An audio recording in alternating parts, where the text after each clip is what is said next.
Alors aujourd'hui, j'expérimente avec vous le boursin maison.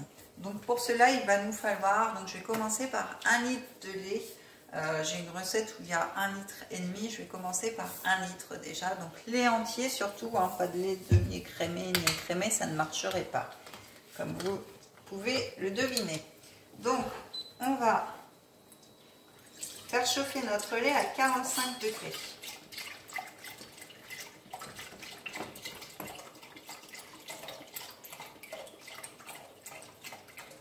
Voilà, on met tout notre lait dans la casserole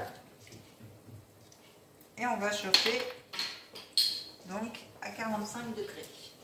Hop, je vais prendre une spatule pour touiller et je vais prendre mon thermomètre.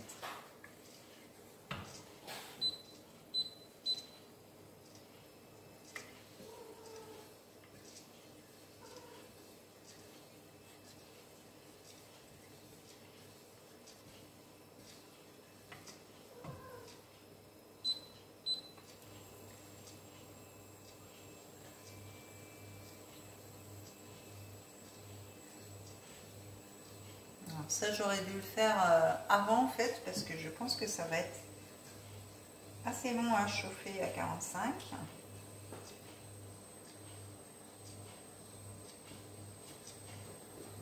Alors pour cette recette, donc il va nous falloir soit 2 cuillères à soupe de jus de citron. Moi ici je vais utiliser mon vinaigre de calamansi qui est très approprié pour ceci. Il va nous falloir aussi 3 cuillères à soupe de vinaigre blanc. Voilà, donc peu importe le vinaigre. Et puis il va nous falloir donc 15 centilitres de crème fraîche. Donc voilà, donc ça ce sera pour le boursin, enfin pour cailler le lait en fait. Et puis ensuite on mettra nos aromates à la fin, bien sûr. Donc c'est assez long à chauffer.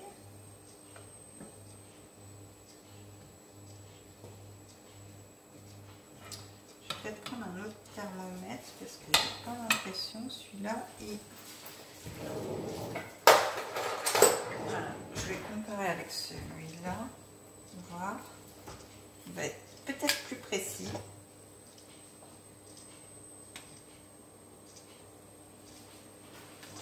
Bon, si c'est un pas entre deux, ça ira. Bon, c'est pas une réussite, hein, mes thermomètres là. Ah, ça chauffe. Bon. Ça chauffe, ça chauffe. Hein. Donc, quand il va être à 45 degrés, on va l'enlever.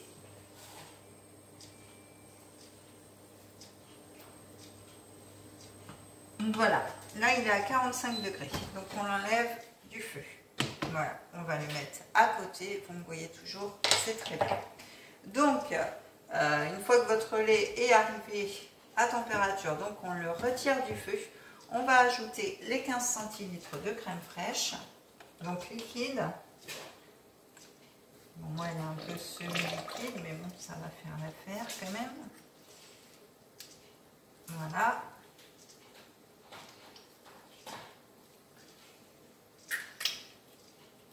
Voilà, donc la crème.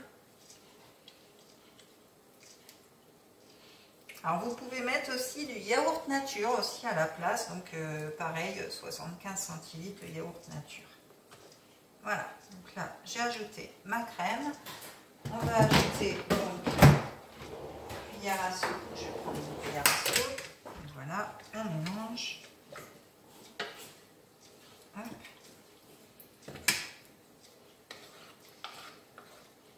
J'en ai mis plein ma spatule. Voilà.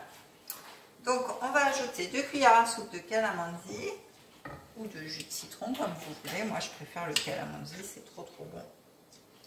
Du coup, je vais en mettre qu'une parce que comme j'ai mis 1 litre de lait, je vais diviser les proportions, bien sûr. Parce que sinon, ça ne va pas le faire.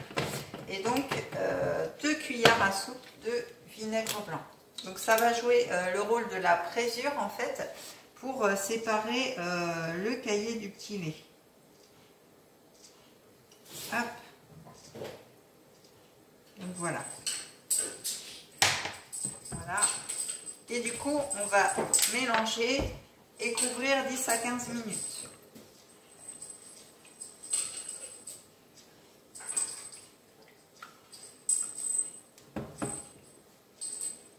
Donc voilà, je vais couvrir. Je vais avoir un petit, voilà. Et je vais laisser 10-15 minutes et je vous dis à tout de suite. Alors voilà, donc ça fait 10-15 minutes de repos, donc je ne sais pas si vous voyez, le lait est en train de cailler, donc voilà, ça, voilà.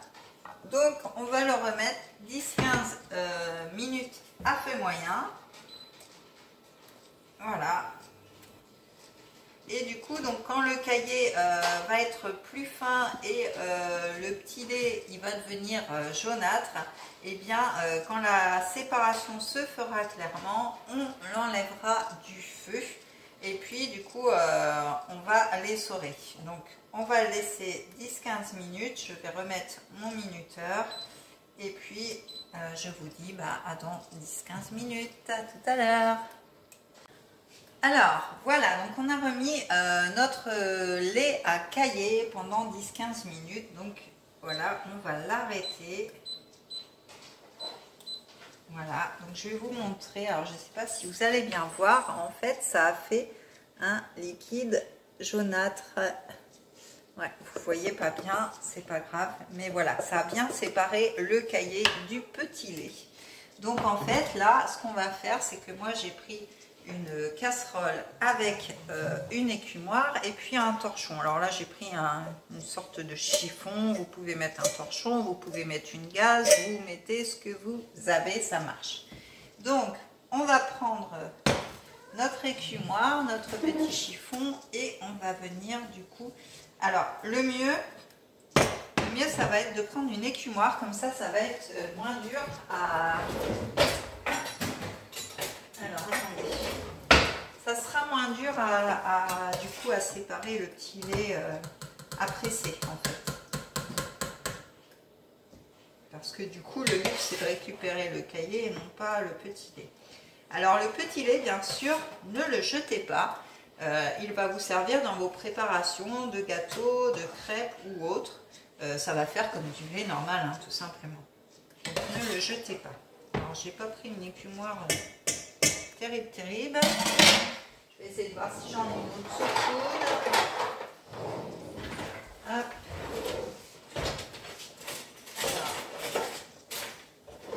Voilà, celle-là va peut-être être mieux parce que là c'était pas terrible mon truc. Voilà, c'est un peu mieux. Donc on récupère le caillé. Voilà.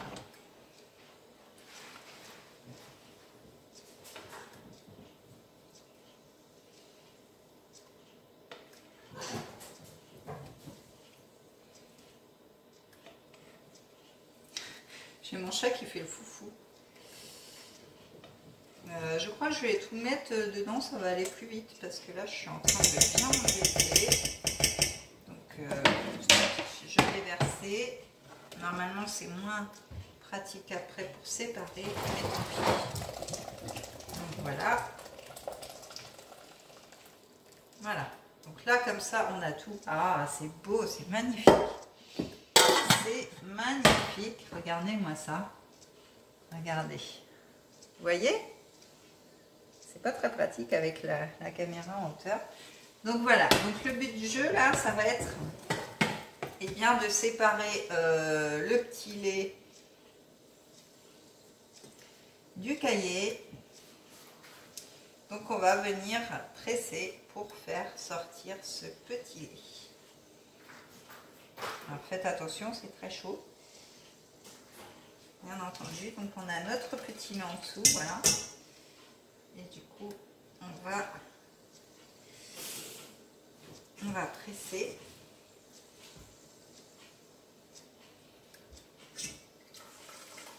Donc vous voyez, ça sort.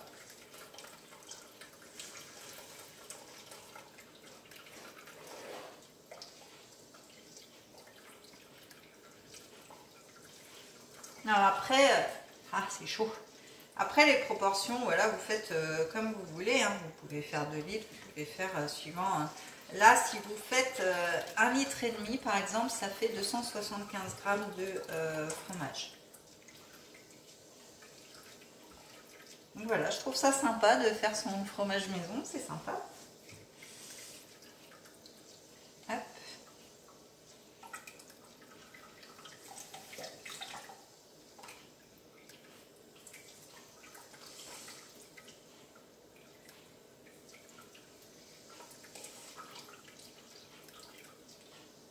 C'est chaud, hein.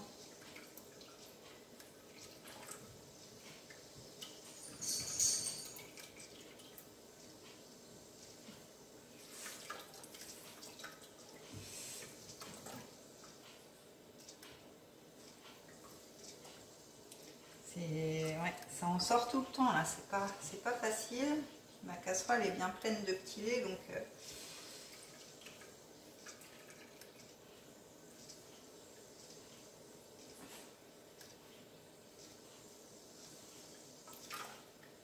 voilà, vraiment le but c'est vraiment d'essorer un maximum. J'aurais dû prendre un torchon en fait parce que là c'est très très chaud.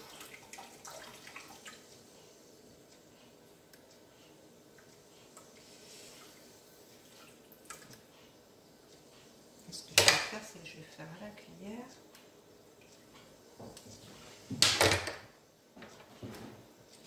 Hop, je vais regarder ce que ça donne.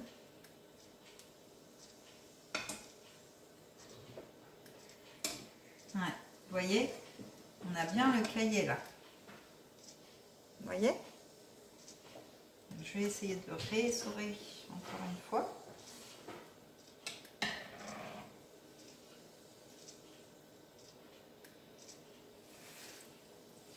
Bon, ça sort encore, hein.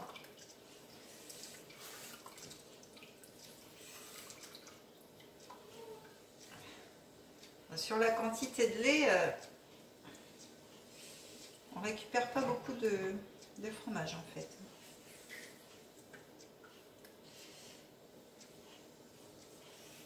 Bon, le but c'est que ce soit bon. Donc voilà, donc là on va le laisser égoutter pendant 1 heure, comme ça il va bien s'égoutter. Et puis au bout d'1 heure, je vous dirai comment faire la suite. Voilà, je vous dis à tout à l'heure. Alors donc me revoilà, donc mon lait caillé a bien égoutté. Donc je vais vous montrer ce que ça donne. Voilà, donc là on va récupérer le tout. Donc regardez, voilà, il est très très bien comme ça. Donc on va le mettre dans un bol déjà pour commencer.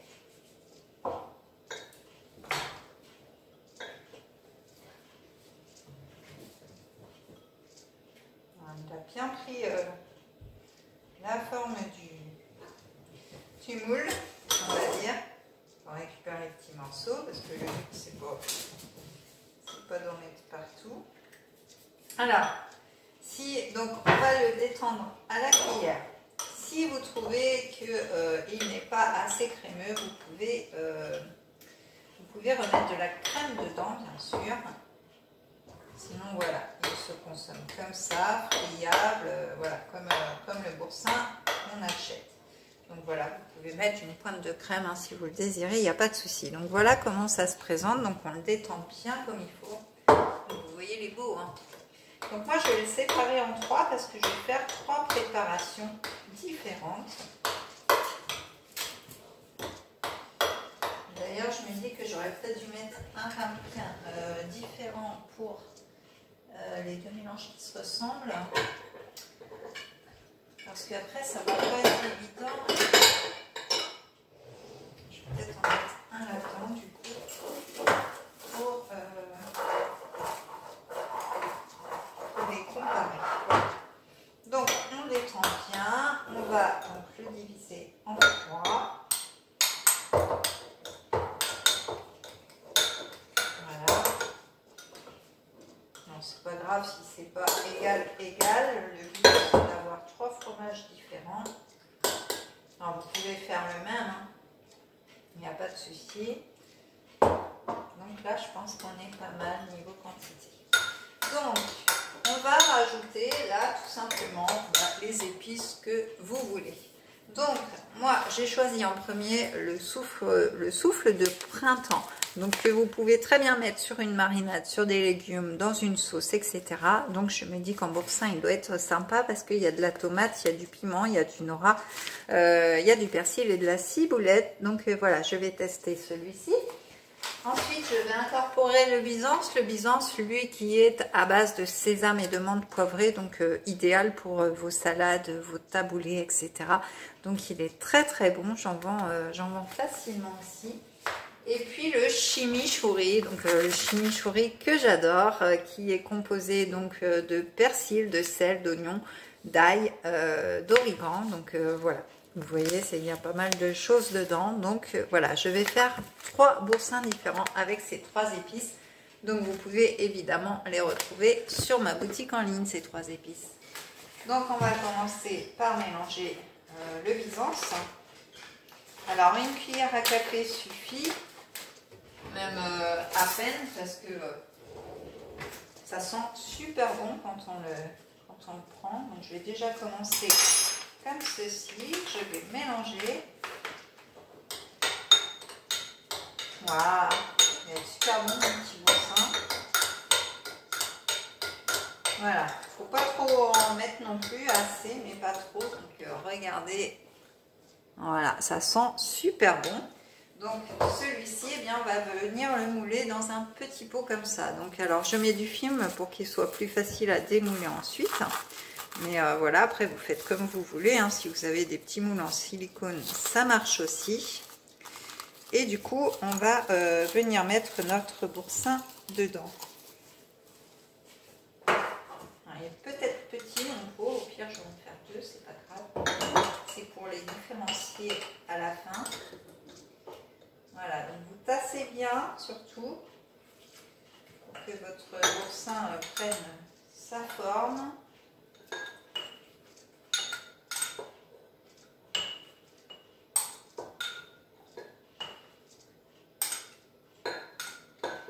Il y en a encore qui vont faire des cobayes. Pas vrai, Dylan? Dylan est arrivé entre deux, il se cache en fait. Voilà, donc là, on a notre premier petit boursin.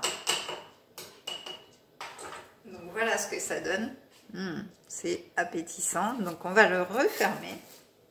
On va continuer avec les autres. Voilà. Donc, après, voilà, vous pouvez faire bien sûr plus de préparation. Là, aujourd'hui, c'est un test. On verra ce que ça donne. Et suivant ce qu'on préfère, eh bien, on en fera beaucoup plus. Alors, ma cuillère est toujours là. Donc, on va continuer avec le souffle de printemps. Donc, qui lui a du nora et de la tomate. Donc, on va le mélanger. Waouh, ça donne une super belle couleur. C'est trop beau. Alors dans le souffle de printemps, on peut rajouter un peu de sel fou parce qu'il n'y a pas de sel. Donc ça peut ramener un petit côté sympa en plus.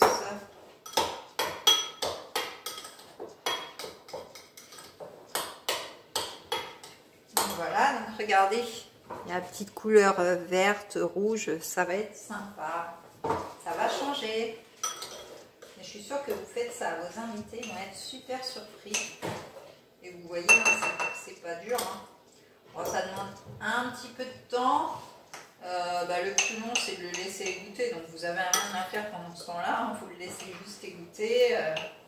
Voilà. Vous pouvez faire autre chose entre deux, le temps que ça pose les 10 minutes, que ça chauffe. Enfin, voilà. En soi, c'est pas très compliqué. Vous pouvez faire autre chose. Par exemple, pendant les 10 minutes, vous pouvez faire de la méditation, vous pouvez faire une autre recette, vous pouvez faire plein de choses pendant ce temps-là. Pendant les 1 heure, vous pouvez aller faire vos courses. Bon, n'achetez pas d'épices, j'en ai sur ma boutique. Donc voilà, ça c'est le deuxième. Regardez comme c'est beau, ça donne envie. Hein. Voilà, il faut le temps que ça prenne comme il faut, mais c'est vrai que c'est sympathique. Voilà. Et enfin, le troisième avec le chimichurri.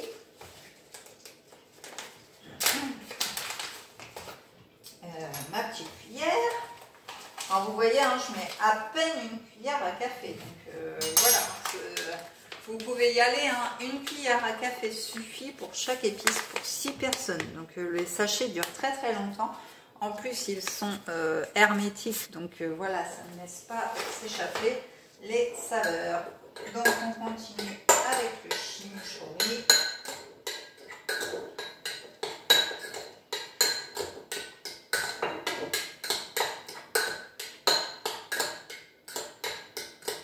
Ça colore un petit peu moins parce que du coup il y a des oignons et de l'ail, donc voilà, les oignons et l'ail, bah, ça reste blanc, mais on voit quand même les herbes et aromates qu'il y a dedans. Donc voilà, pareil, on va bien tasser. Et ça va nous faire 3 beaux petits fromages. C'est ma fromagère qui va pas être contente parce que du coup je lui fais de la concurrence. Donc voilà, alors du coup je remercie ma cliente quand même, Nathalie Coudray, qui m'a donné cette recette.